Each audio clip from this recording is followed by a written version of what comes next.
Many times in the history of our civilization, the introduction of a new thought has brought skepticism, even ridicule. Despite this, there always has remained the duty and inalienable right to tell the people the truth. The motion picture you are about to see is true. It is not fiction. Much of the information in it has never been told. You will see it here for the first time. On July 29, 1952, at the Pentagon, a press conference was held. This is the actual official transcript of that conference.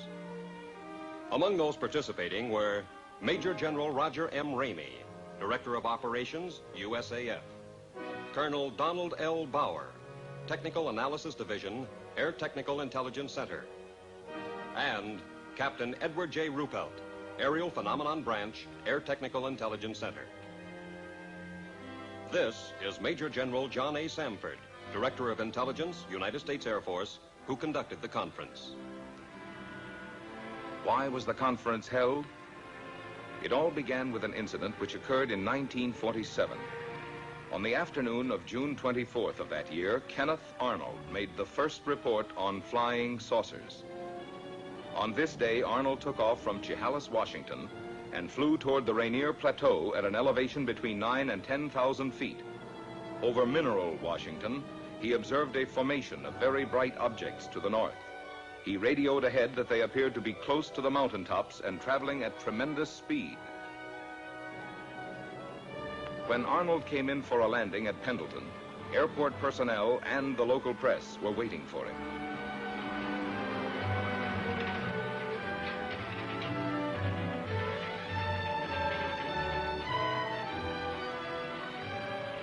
Arnold counted 9 objects in echelon formation. He observed that they had no tails and described them as saucer-shaped objects. The story was picked up by the wire services. He saw what? In the next 24 hours, virtually every newspaper in the country ran the story.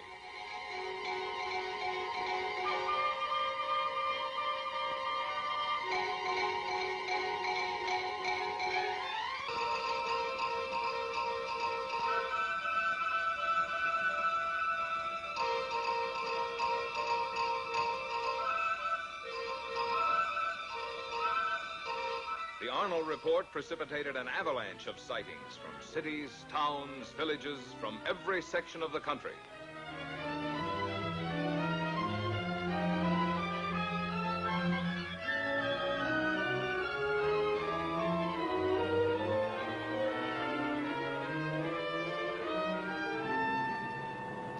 The commercial aspects of the saucer situation were not overlooked.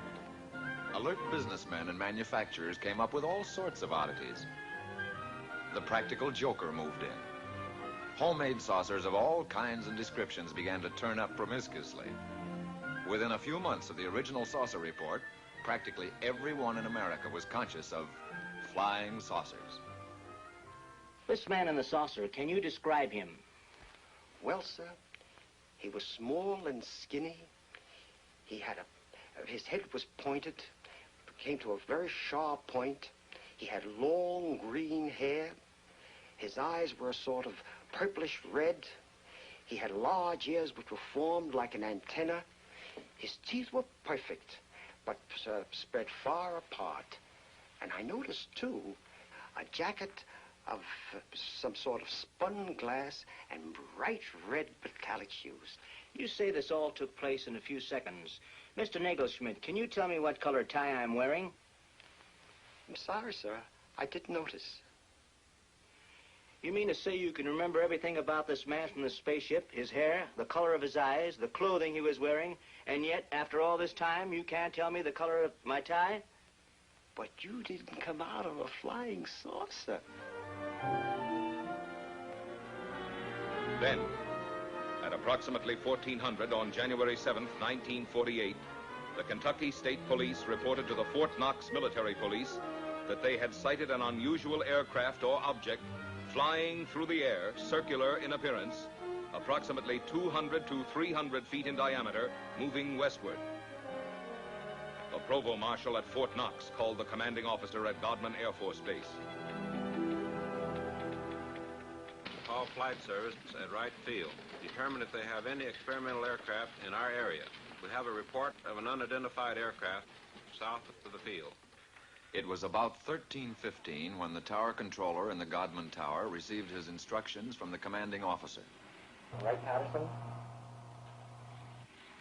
The PFC continued giving routine instructions to a light plane which was practicing takeoffs and landings. Flight Service. Captain Hopper, Flight Service. Flight Service is a clearinghouse. The positions of all military planes are carefully plotted so a minute-to-minute check may be made on their position, course, altitude, and speed. Flight Service to Godman Tower. We have no experimental aircraft in that area. However, we do have a B-29 and an A-26 on photo mission in that area. In the meantime, Lieutenant Cowan, the AACS, and the operations officer had arrived in the tower. They were joined by the intelligence officer and the executive officer. Upon hearing the information from Flight Service, the executive officer called Colonel Hicks, the commanding officer. Colonel Hicks, can you come over to the field, please? At about 13:50, the tower controller saw an object south of Godman Field and directed it to the attention of the tower. Lieutenant Cowan was the first of the group, after the tower controller, to locate it.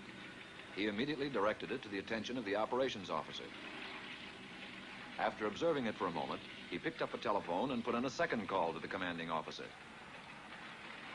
While he was putting the call through, Colonel Hicks arrived in the tower.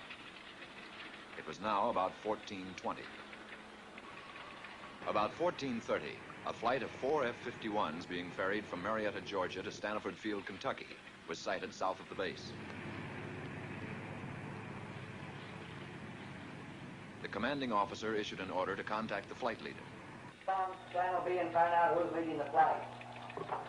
Godman Tower to leader, Flight 451. Godman Tower to leader, Flight 451. Come in. Captain Mantell, Flight Leader F-51 to Godman Tower. Over. Stand by for further instructions. Vector the flight into the area of the unknown. Vector Mantell on a heading of 210 degrees. Godman Tower to Captain Mantell. Come in, over. Mantell to Godman Tower. Over. Godman Tower to Captain Mantell. Investigate an unidentified object in your area.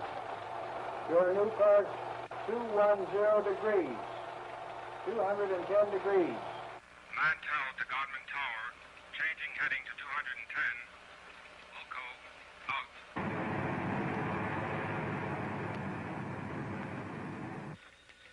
One of the ships in Mantell's formation, NG-336, piloted by Lieutenant Hendricks, requested permission to land at Stanford Field to refuel and get oxygen. Permission was granted. Captain Mantell and the other two planes started to climb toward the object. The second pilot made a similar request. Both wingmen refueled and, after getting oxygen equipment, took off again. Captain Mantell, flying NG-3869, continued climbing, outdistancing his wingmen. At 14:45, Mantell called the tower. Mantell to tower. I see it. Above and ahead of me. I'm still climbing. A few moments later, one of Mantell's wingmen was heard. What the hell are we looking for? After a moment, Captain Mantell made a reply. Mantell to tower. The object is directly ahead of and above me. Now moving at half my speed. Godman Tower to leader, Flight 451. Godman Tower to leader, Flight 451. Come in. Mantell to tower. It appears to be a metallic object of tremendous size. The object now was in visual view of the tower personnel. Mantell to tower. I'm trying to close in for a better look. I'll go to 20,000 feet. Shortly after this, Pilot Hammond, the remaining wingman with Mantell, called Mantell over his radio. Level off, Captain, until I regain visual contact. The personnel in Godman Tower waited tensely for Mantell's reply, but he made no answer. A moment later, Pilot Hammond made another report to the tower. Mantell seemed to have disappeared. Mantell had apparently climbed beyond his wingman. At 15:25, the remaining wingman broke off and returned to Stanford Field. The object, which was in visual sight from the tower, as were the F-51s during the chase, disappeared at approximately 1550. The F-51s were first lost to view, and then the object went behind a cloud. Godwin Tower to Captain Mantell. Come in. Over. This is Godwin Tower to Captain Mantell. Come in. Over. At 1750, Staniford advised Godman Tower that Mantell had crashed 5 miles southwest of Franklin, Kentucky. The crash had occurred at approximately 1645. Captain Mantell was killed.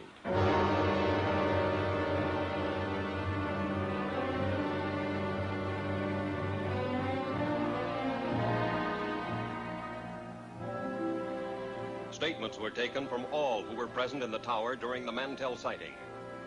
The tower controller stated, "It looked silver or metallic." The intelligence officer, It appeared to be a bright silver object. the executive officer, It was circular in shape. the AACS, A small white object in the sky. the operations officer, It appeared round and white. the commanding officer. It could be seen plainly with the naked eye. The statements were typed up for the necessary signatures as the interrogation concluded. There was one point on which there was some disagreement. Not everyone who had been present in the tower had heard Mantell when he reported over the radio that he was moving in for a better look.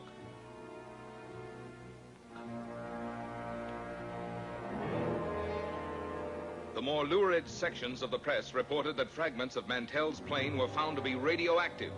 Some news sources reported that an autopsy revealed that Mantell had been killed by some kind of death ray unknown to our men of science. These reports were false. Because certain publications persisted in using a sensational approach in reporting sightings, there were increasing demands from the public for an explanation. However, the Air Force had already taken official cognizance of the flying discs. Headquarters, United States Air Forces, issued a directive for a detailed study of flying disc reports. This project received a secret classification and the code name of Sign. Department of Air Force and Department of Army letters directed all respective subordinate units to report directly to Air Materiel Command all information concerning unidentified flying objects. And so Project Sign was implemented. Trained investigators were dispatched to the exact scenes of the sightings. After thorough on-the-spot interrogations, the reports were sent on to ATIC for further analysis. Utah, Washington, Norway, Sweden, Denmark, South Korea, Ohio, New Jersey, Oregon, Alabama, Tennessee, Kansas, Massachusetts. As an example of the credible type of sightings reported by reputable, trained observers was the report of Captain Willis Sperry. What is your full name, Captain? Captain Willis Sperry. How long with American Airlines? 17 years. What was the date of sighting? May the 29th, 1950. And the time of sighting? 9:30 in the evening. The origin of sighting? 60 miles southwest of Washington, D.C. And the destination? Nashville, Tennessee. What was the visibility? It was unlimited. What was your altitude? 7,500 feet. Who of the crew first saw the object? The co-pilot called it to my attention as I had turned to reach for a map. The object was flying head-on at us. It was 50 times the magnitude of the brightest star. I immediately made an abrupt turn to avoid collision. As I looked to my left, the object appeared to come to a stop. Can you describe the shape of the object? It appeared as a perfectly streamlined object without wings or tail section, as it was silhouetted against the full moon. At all times, it had a brilliant, shimmering blue light in the nose. It was traveling at fantastic speed, and although it had passed off our left wingtip, it circled us in a matter of seconds and appeared off our right wing. There again, it stopped, and we watched it for several seconds. When again it started, it reversed its direction. We watched it for several more seconds until it disappeared in the east out of sight. Have you ever seen any other similar object, Captain? Never before or since.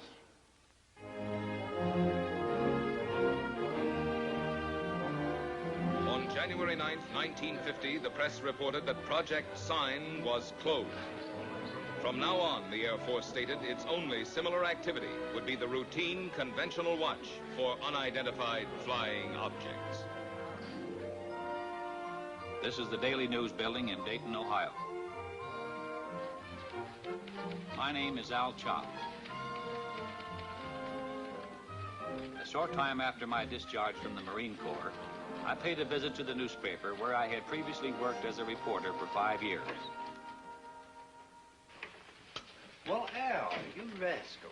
Glad to see you. Good to see you. Keeping yourself. The editor was a close friend, and he tried to convince me to take back my old job on the paper. He was very persuasive, but for personal reasons, it didn't interest me. Oh, but you remember the old days here. Now it's all different. 3 hours for lunch, double time for overtime, blind copy girls. Once he realized that my mind was made up, he made another suggestion. It was due to this casual suggestion that I walked right into the middle of the flying saucer story. Ever since the Korean situation, there's a lot of activity out at Air Material Command. You could fit right in that public information office there. Who's the man to see out there? Friend of mine, Major Cross. I'll call him now. The idea appealed to me. I'd always been intensely interested in aviation. Also, I liked the idea of settling down in Dayton again. Both Dee, my wife, and I had a lot of friends there. It would be like coming home again. The editor set up an appointment for me at Air Materiel Command. This is what I wanted, but a man never knows what he's getting into. The next day, I went out to AMC and talked to the major. He seemed satisfied with my newspaper background. I was interviewed by a personnel official who filled out the necessary papers preliminary to an Air Force security check. Full name? Albert M. Chop, C-H-O-P. Age? 35. Married? Wife's name? Dolores. Children? Girl, age 11, boy 5.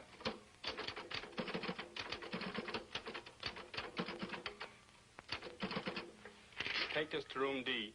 Thank you. Shortly after, I went on the AMC payroll on the PIO desk. I soon shook down into the routine of the public information desk. There was a wide diversification of projects for which I wrote material. Most of it was released as newspaper copy, with an occasional article published in the magazines. I wrote a piece on a portable printing press that could be set up close to the front line. These presses printed daily bulletins, which proved of great value in sustaining morale of frontline troops. I did a few pieces on helicopters, which were coming into wide use in Korea. Newsweek magazine printed this, and it also appeared in many of the country's leading newspapers. Then, one morning about 10 o'clock, I got a call from a newspaper editor in Boston. The Boston editor wanted confirmation or official information on a flying saucer report out of Sioux City, Iowa. I told the editor that Project Sign had been officially closed. He was insistent, so finally I called Air Technical Intelligence Center. No, Chop. We have no report on Sioux City or any other sighting. You people on PIO desk ought to know we've closed Project Sign. For the next couple of hours, calls came in from newspapers all over America.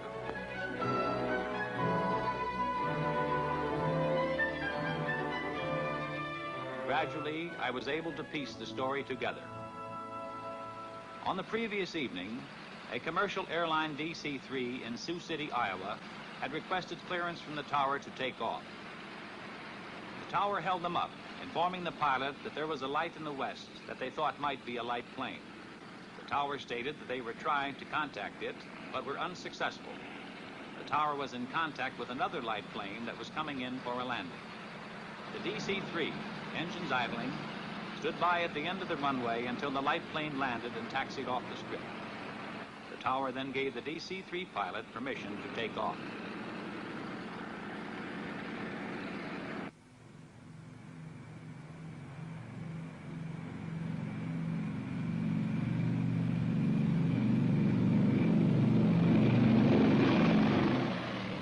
DC-3 climbed for altitude, an unidentified light suddenly closed in. This was the object that the tower unsuccessfully had tried to contact by radio. The tower observed this and radioed the DC-3, but the light had already been observed by both the pilot and co-pilot.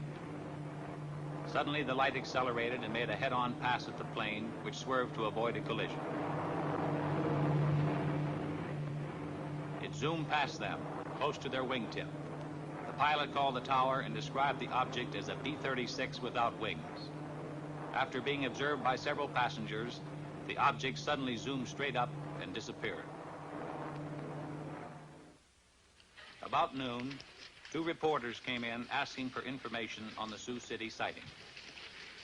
What's new on this saucer story, Al? We have nothing on it. Project Sign is closed. ATIC is no longer investigating these things. How stupid can they get? How can they drop an investigation when there are things going on like this Sioux City incident?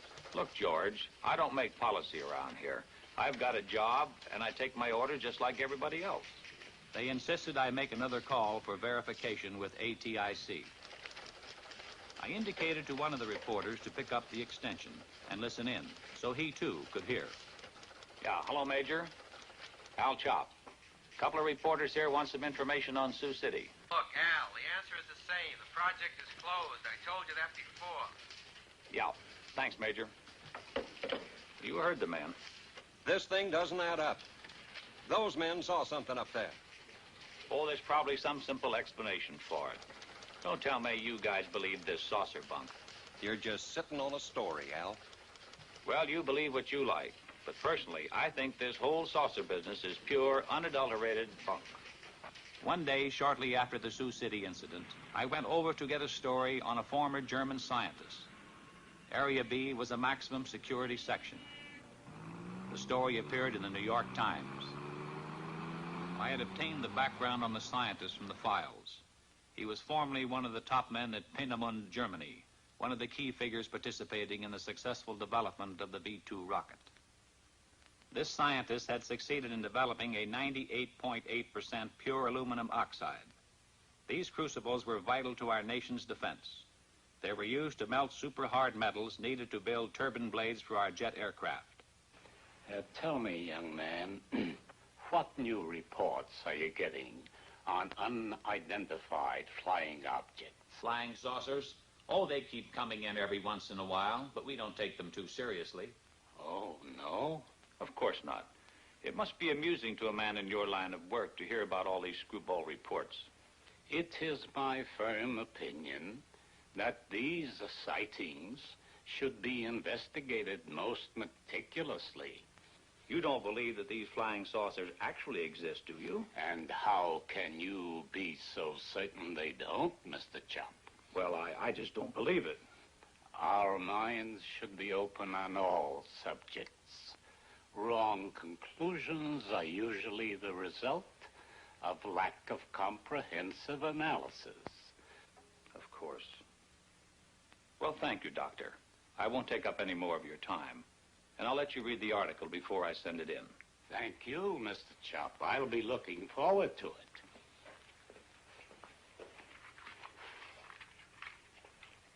Later that same day, I paid a visit to the Public Information Officer for Air Materiel Command. It was his job to know everything that was going on. I brought up my interview with the scientist. He's a top man, isn't he, Colonel? As good as they come. We got on the subject of saucers. He seemed to lend credence to their existence. At least he doesn't deny it. Well, he's not alone in that opinion. I don't understand, Colonel. If a crack scientist thinks they could exist, why not the Air Force? Al, I'm going to let you in on something. Somehow security was breached on the code name Sign. Every news agency knew that Project Sign meant saucers. On top of it, we were up to our bustle in screwball reports. Serious investigation was all fouled up. The serious investigation? Then the Air Force is still investigating these sightings?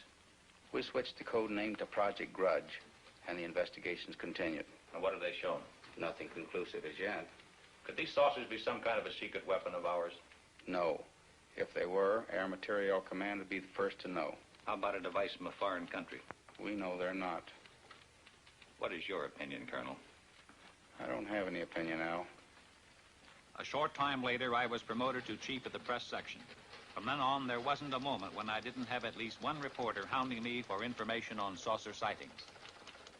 Got a question, Al. Boys down at the office would like an honest answer. Project sign is closed, right? That's right. Has the Air Force set up a new saucer investigation? No. Thanks, Al. That's all I want to know. Coming here right away, Al. Bring pencil and paper. Line 3. Colonel Goddard's on the phone. He's got a hot UFO report. I want you to listen in on it. Okay, Colonel, shoot. Colonel Goddard, chief of the Air Force Photo Reconnaissance Laboratories, reported that 3 of his men flying a B-29 were tracking a weather balloon over Georgia.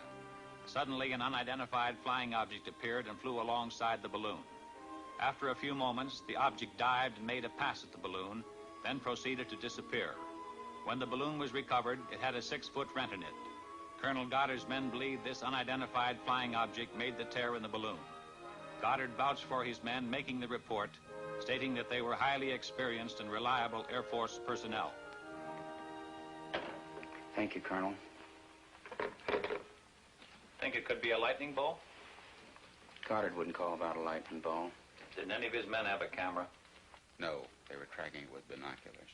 That's something I don't get, Colonel. Wouldn't you think that somebody, somewhere, would have shot a picture of one of these things? Oh, we've got plenty of photographs. But the trouble with still pictures is they're too easily faked. What about a motion picture? Could that be faked? Oh, trick shots are possible, but not without complicated and expensive laboratory equipment, highly skilled men. Even then, motion picture experts could easily determine fakes. That eliminates some joker faking a piece of motion picture film in his garage. It'd be practically impossible to get away with that. Well, I guess that's why you have no movies of them, Colonel.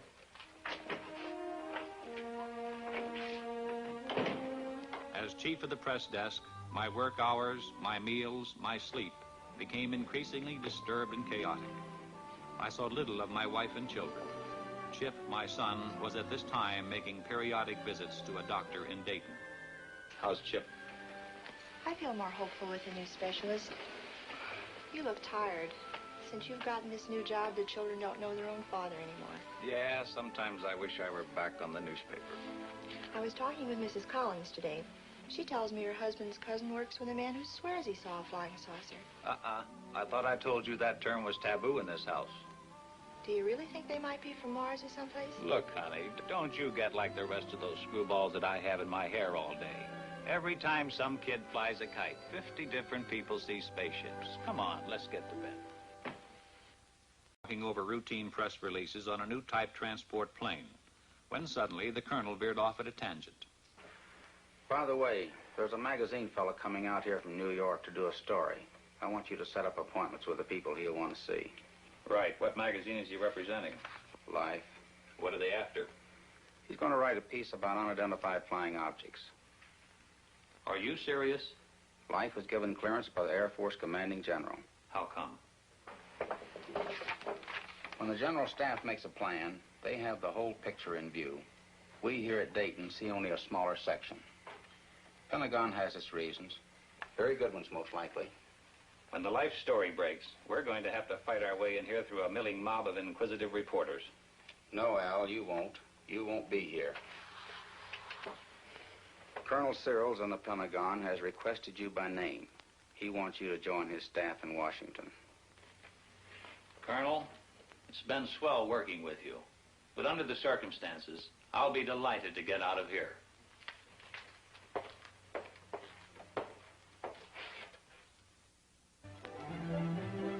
Upon my arrival in Washington, I was assigned to Air Force Press Desk, room 2E765 in the Pentagon. My last official act at AMC had been to arrange the conferences and briefings for Life magazine. I was in Washington only a short time when Look magazine submitted the galley proofs of their saucer article to my desk. I put the Look article through to security review. Now I felt free to settle down in my new job. I checked in with the press section of the United States Senate, House of Representatives, and Department of State. I paid the required visits to the information departments of the Army, Navy, and Marine Corps. I covered the Civil Aeronautics Administration and other agencies with whom I would be working in close contact. By now, I figured I was through with flying saucers for good. But the Pentagon had other ideas. Because of my previous experience, I was assigned to unidentified flying objects. I was back in the flying saucer business. In the activity of setting up housekeeping and getting adjusted to the new job, I completely forgot about the Life magazine article. Also, I was able to spend more time with Chip.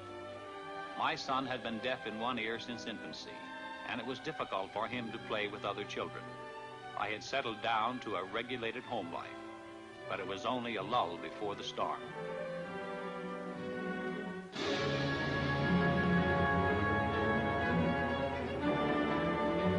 On April 7th, 1952, Life hit the newsstands with the saucer story. The question, if anyone ever had any doubt about it, was forcefully answered.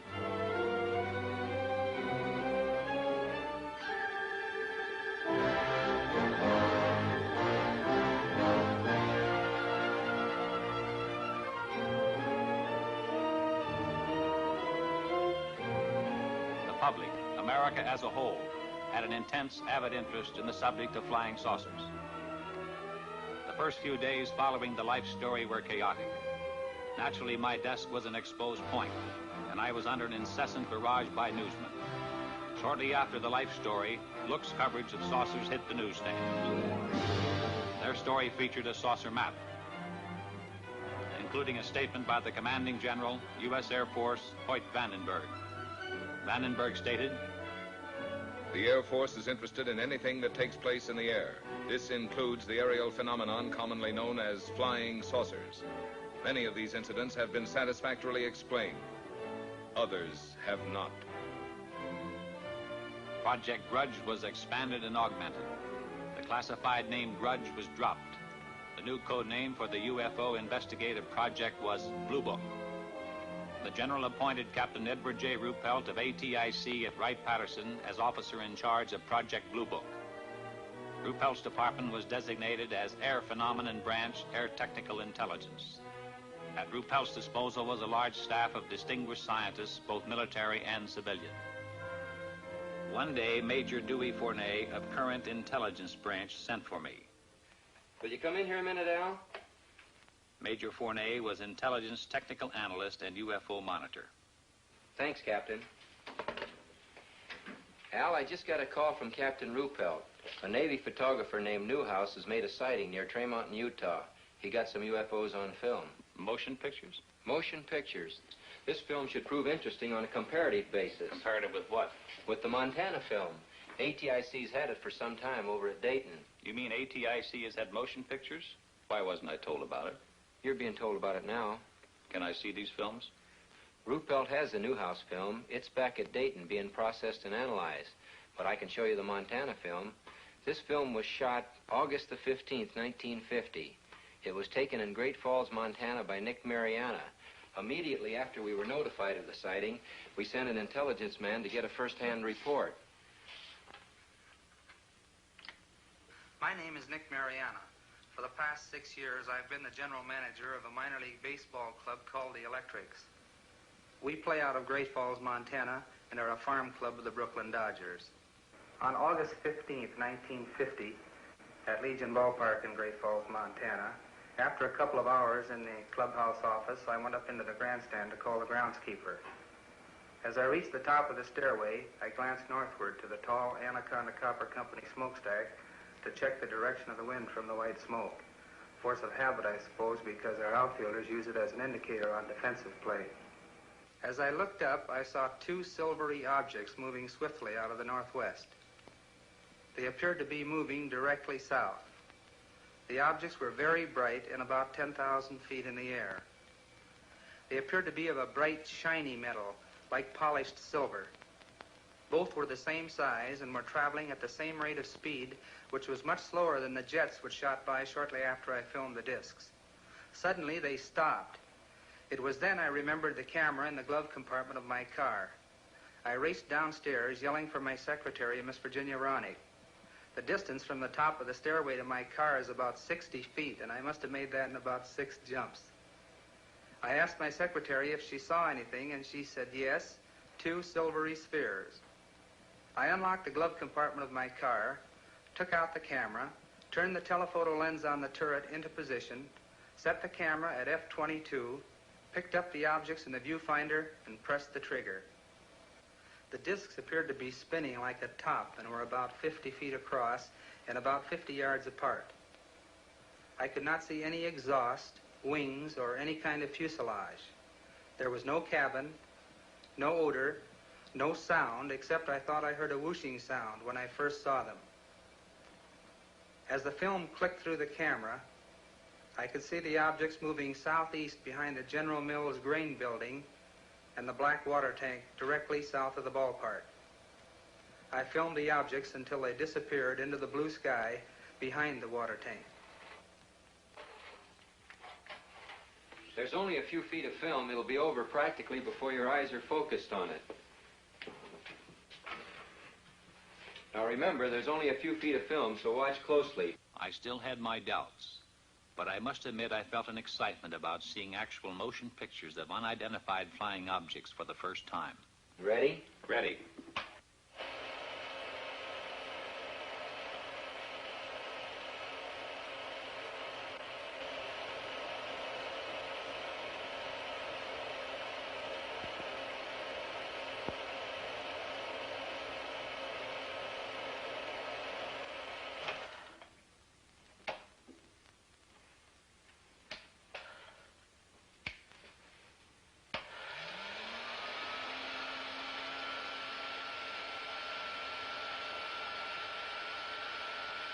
What do you make of it? You saw what I saw. What's your opinion? I'll run it again.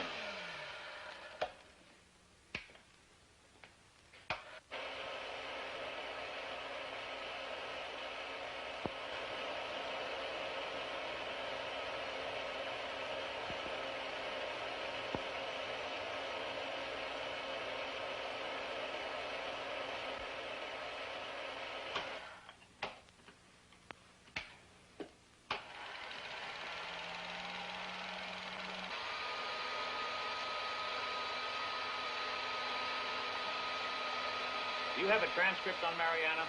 It's at Dayton. Good. Colonel Searles wants me to go to Dayton. That is, if you'll give me clearance. I'll have you cleared. It's a good idea for you to get acquainted with the history of UFOs. When you get to Dayton, you'll meet Captain Ruppelt. The 3 of us are going to be working closely from here on. Ruppelt will give you a complete briefing on Blue Book. What's the story on him? Ruppelt's an aeronautical engineer. He knows about things that fly. An excellent man to head up Project Blue Book. Okay. Once again, what's your opinion of this film? As far as I'm concerned, I'll have to classify them as unknowns. I'll run the film again, this time in slow motion.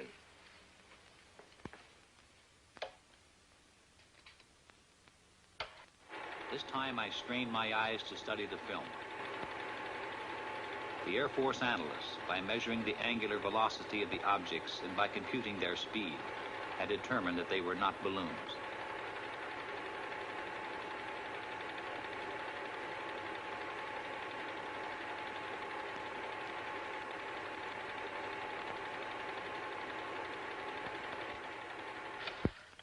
Well? There was something up there in that sky. And if they were not balloons, I don't know what to think. You better get going to Dayton.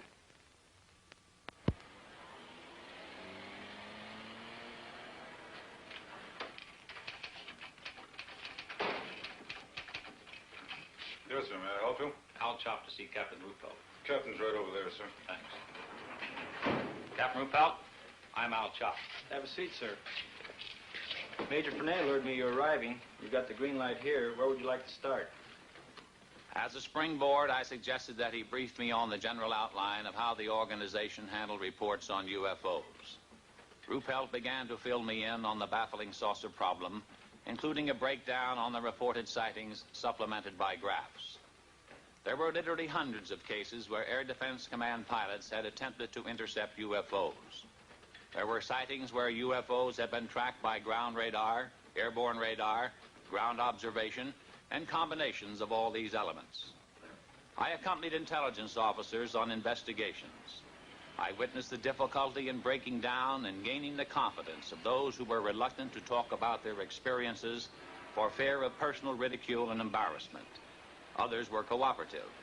I observed the technique of thorough interrogation used by Blue Book's analysis and investigative staff. In almost every case, I heard the same words used to describe the sighting. These words were lights and metallic objects. There were reports by reliable, competent observers, including high-ranking Air Force and Navy flyers, civil engineers, and scientists. I learned that the staggering total of over 3,500 reports had been received. Quite a few of these sightings are unsolved. Approximately 85% of the sightings are designated as solved. According to this document, 14.3% of all sightings are officially designated as unknown. The newsmen keep hitting me with the unsolved cases. Anyway, solved is a big word. How do you solve them? There's nothing hit or miss about it. I'll show you. On December 1st, 1952, between 4:30 and 5 o'clock in the morning, several major airports in this area reported a single round object. It was flashing, first white, then white-orange, then amber. It was observed northwest of this central point at an angle of 15 degrees above the horizon. Remember that 15 degrees. It's important. Reports arrived here from Teterboro Airport, Westchester Airport, Newark Airport, LaGuardia Airfield, Idlewild, and Mitchell Field. This flashing sphere of light was also observed by an Eastern Airline pilot who radioed in his report. Various observers at all these airports watched the object through high-power binoculars. When the report arrived here, we checked the weather in that area with Air Force Weather Bureau. That night, at that time, there was no temperature inversion. We got in touch with Navy Balloon Project Center at the University of Minnesota. That gave us an exact schedule of balloons released from that center. We got similar information from every other point where weather balloons are released through Air Force Balloon Plotting Center at Lowry Field, Denver. We contacted Air Force Weather for wind conditions and velocity at the altitude of known balloons. A precise computation of balloons in the air and known wind conditions definitely removed balloons from the picture. We checked with Flight Service to determine if any aircraft were in the vicinity on the bearing at that time. There were no aircraft. And still this thing was up there all the time, being observed by various personnel from airfields all over that area? Correct, and they were seeing it. We checked with our contract astronomer at a leading university in the locality and gave the astronomer the angle of elevation and bearing of the object. Remember, the object was observed at an angle of 15 degrees above the horizon, and I told you that was important. It proved to be the conclusive factor. Our astronomer reported that at the time of the observation, the planet Jupiter was 15 degrees angle of elevation and bearing of the object. There's no doubt about it. What all these people saw was Jupiter. What made the light flash? Atmospheric conditions. The same conditions that make the stars appear to twinkle. You people really go into these things. We try. In over 80% of the cases, we come up with the correct answers. We don't get the correct answers in all the cases. What about the motion picture made by this Navy man, Newhouse? We're working on that. How does it look? Impressive. Can I see it? It's being analyzed. When the film is available, will I be able to take a look at it? As soon as analysis is completed, you'll see it. Satisfied? Yeah. How long will that take? About a week. We're doing an exhaustive check on the Newhouse stuff. Really putting it through the ringer. When we're through, we'll forward a print to the Director of Intelligence with a complete report of our analysis. Fill me in on Newhouse. Would you consider him a qualified observer? He rates as a top flight observer, an extremely competent one. Immediately upon getting word of his sighting, he dispatched an investigator from Travis Air Force Base to interrogate Newhouse. The exact date of his sighting was July 2nd at 11 a.m., Mountain Standard Time. I was driving on U.S. Highway 30 South with my wife and our son Delbert and our daughter Ann. We were on our way from Washington, D.C. to Portland, Oregon on vacation before reporting to my new duty station at the Aviation Supply Depot, Naval Supply Center, Oakland, California. About 7 miles after we passed through Tremont in Utah, my wife noticed a group of objects in the sky which she could not identify. I pulled over to the side of the road, stopped, got out, looked up and saw the objects. There were about 12 of them in a rough formation, proceeding in a westerly direction. They were like nothing I'd ever seen before, although I've logged some 2,000 hours in the air. They were identical in appearance. How would you describe these objects? Like two saucers, one inverted over the other. I had no means of judging the altitude. It appeared to me to be about the size of B-29s at 10,000 feet. Did you photograph them immediately? I watched the objects for a few moments before getting my camera out of the suitcase. Then I lost more time getting film out of the second suitcase and loading the camera. When I first saw the objects, they were almost overhead. By the time I had the camera ready to go, they had moved to a considerably greater distance. What kind of a camera did you use? A 16mm Bell & Howell, Filmo Auto Loadmaster with the 3-lens turret. I selected a 3-inch lens and set it on f8 and focused at infinity. Did you think of using slow motion?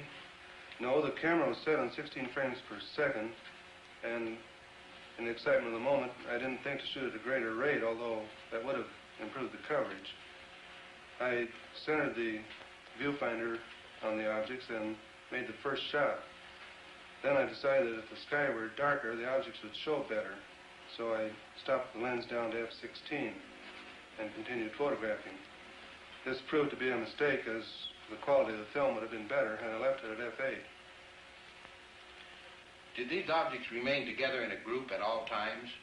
No. Toward the end, one object reversed its course and proceeded away from the rest of the group. I held the camera still and allowed this single object to pass through the field of view, picking it up again later in its course. Did this single object return to the rest of the group? No. I allowed it to pass through the field of view of the camera 2 or 3 times, and then it disappeared. In what direction? Over the eastern horizon. What did you do then? I turned, swinging the camera just in time to see the rest of the group disappear over the western horizon. What was the weather? The weather was bright and cloudless. Visibility good? The visibility was excellent.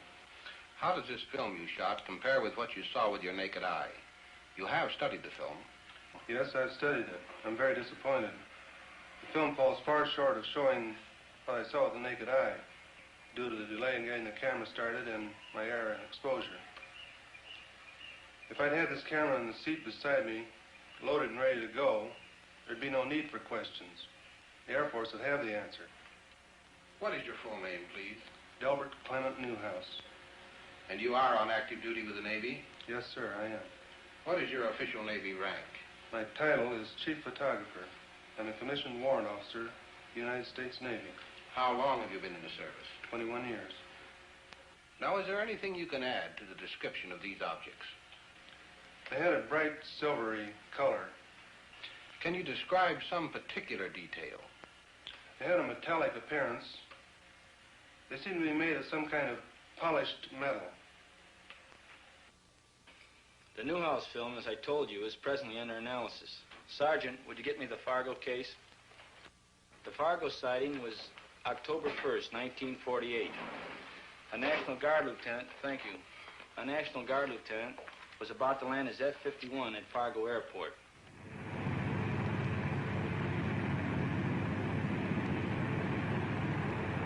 Captain Ruppelt gave me the details from the record. The pilot, after a routine patrol flight, was cleared by the tower to land when he asked, "Anything in the way?" There's a Piper Cub below you. Nothing else in the air. I see the Piper Cub. I see another light about 1,000 yards ahead of me. It looks like the tail light of a plane. I can see you, but I can't see the light you're observing. the pilot told the tower he could see it and was going to close in and try to make identification.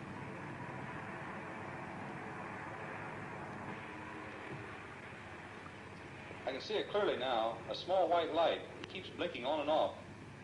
As he approached it, the blinking light became clear and steady. Suddenly, it pulled into a sharp left bank.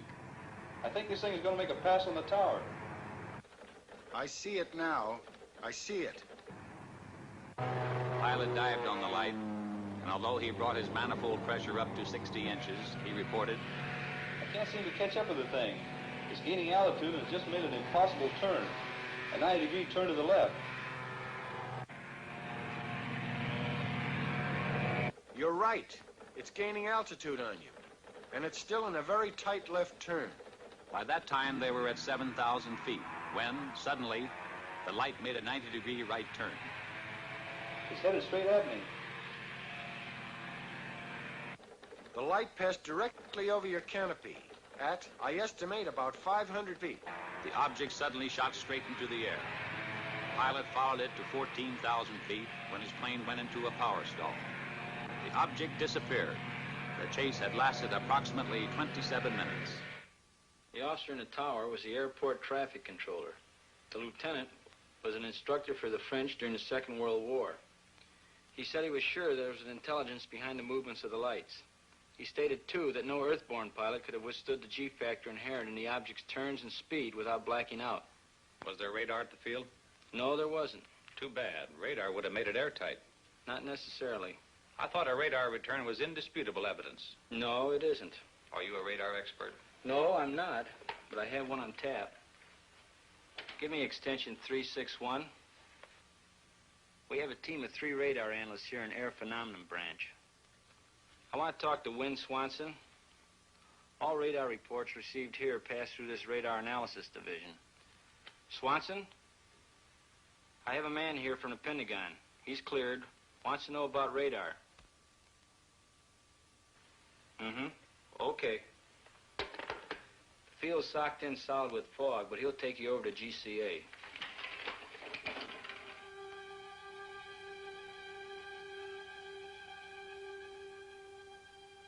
This is ground control approach.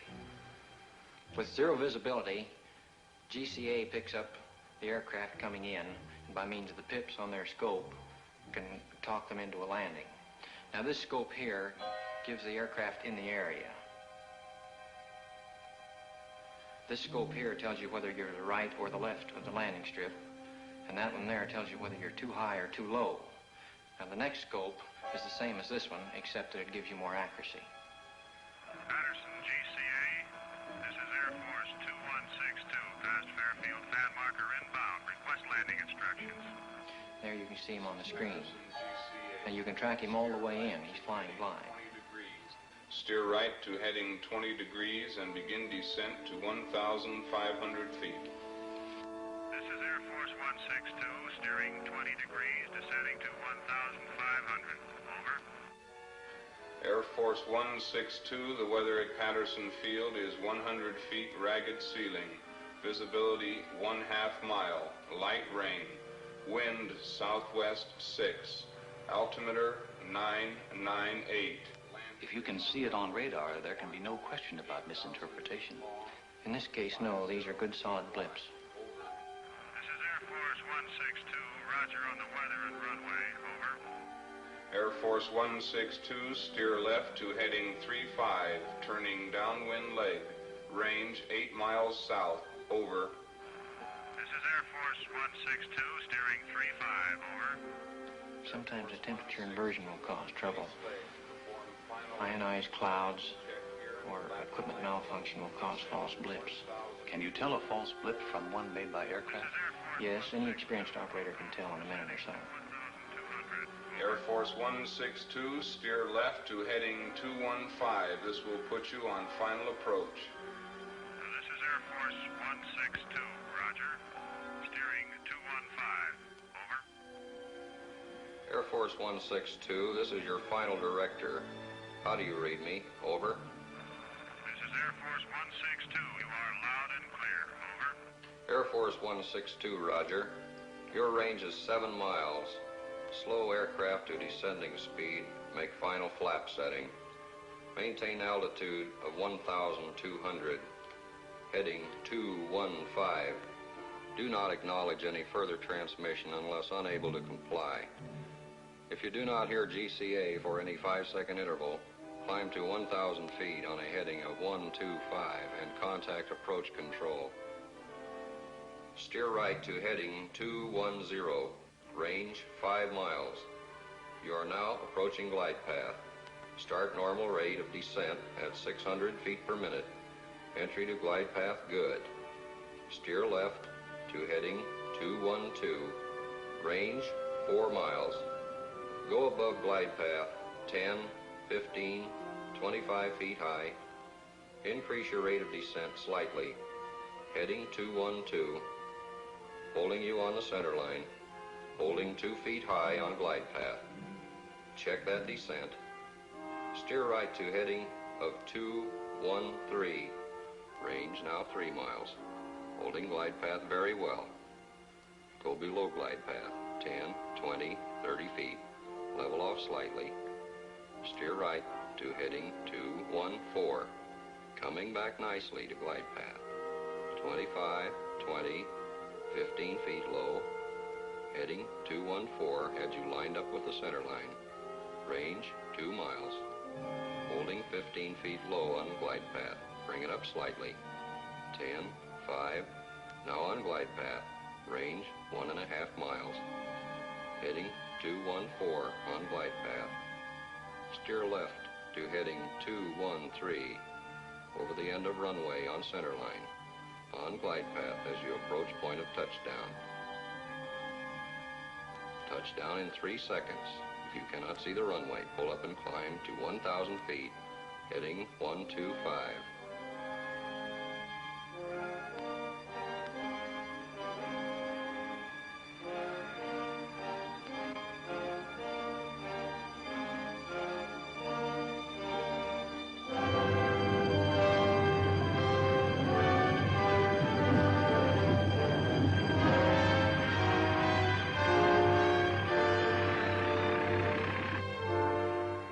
Safe at home.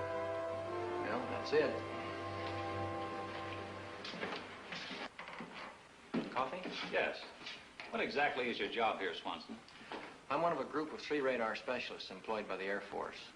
Reports of radar contacts of unidentified objects are sent in to us from all over the world for analysis. How long have you been in Air Force intelligence? 2 years. Ever come across any cases you couldn't solve? We have unsolved cases, yes. Cases where good solid blips appeared and no known objects in the area. Then, too, we have cases of fantastic speed. Exactly what do you mean by fantastic speed? I mean speeds greater than any achieved by man. How much greater? Thousands of miles per hour. Thousands of miles. What's your idea of what they are? All I can say is unknown. You must remember that I've been restricted to only radar contacts. I have no experience with visual contacts. What do you think about the chances of these objects having intelligence behind their control? All I can say is I have an open mind. What do you think about the theory of interplanetary source? I have an open mind, period. I spent a full week in Dayton. I had hoped to see the new house film.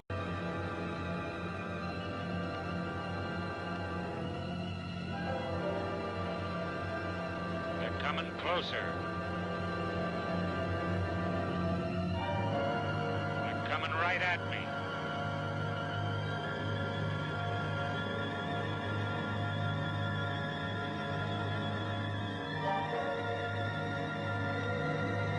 Hold it.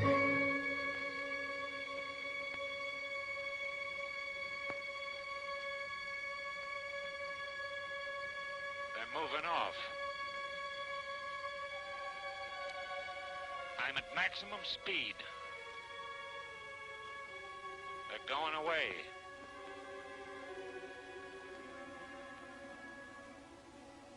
They're gone. I can't see them.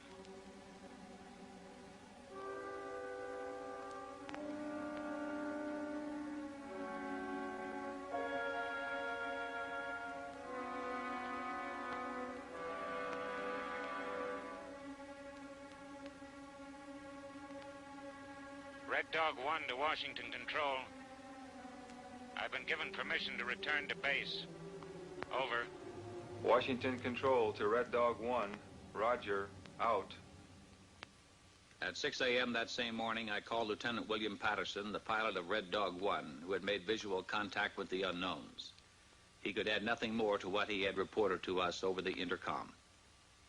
Later that same morning, the White House placed a call to the Pentagon. Captain Ruppelt, who had flown in from Wright-Patterson and who was only beginning his analysis of the sighting, got the call from the White House. Yes, sir. It appears to have been caused by temperature inversion. Yes, sir. We've had cases where radar blips have been caused by temperature inversion. This was Captain Ruppelt's report to President Truman. But Captain Ruppelt had not been present at the Washington sighting. It wasn't until later that he learned there had been both visual and radar contact with the unknowns on that night. On Monday morning, an avalanche of calls from newspapers throughout the nation jammed the trunk lines at the Pentagon. The relentless pressure continued. We admitted radar contacts from the 3 surrounding airfields. When did the saucers first appear? 9 p.m. How long were they under observation? 6 hours. How many were there? 14. Could the pilot see any details? No.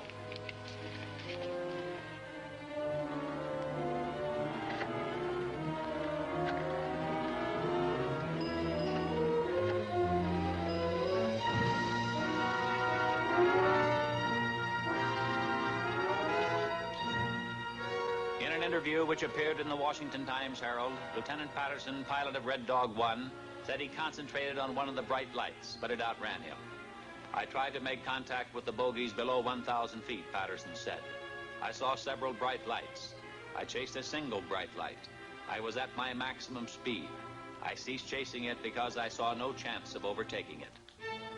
Under the insistent demands from the nation's press and the accumulating pressure of the public, the Chief of Staff set up a press conference at the Pentagon. I was present when General Sanford spoke for the newsreel cameras. The Air Force interest in this problem has been due to our feeling of an obligation to identify and analyze to the best of our ability anything in the air that may have the possibility of threat or menace to the United States. In pursuit of this obligation, since 1947, we have received and analyzed between 1,000 and 2,000 reports that have come to us from all kinds of sources. Of this great mass of reports, we have been able adequately to explain the great bulk of them, explain them to our own satisfaction. We've been able to explain them as hoaxes, as erroneously identified friendly aircraft, as meteorological or electronic phenomena, or as light aberrations. However, there have been a certain percentage of this volume of reports that have been made by credible observers of relatively incredible things. It is this group of observations that we now are attempting to resolve.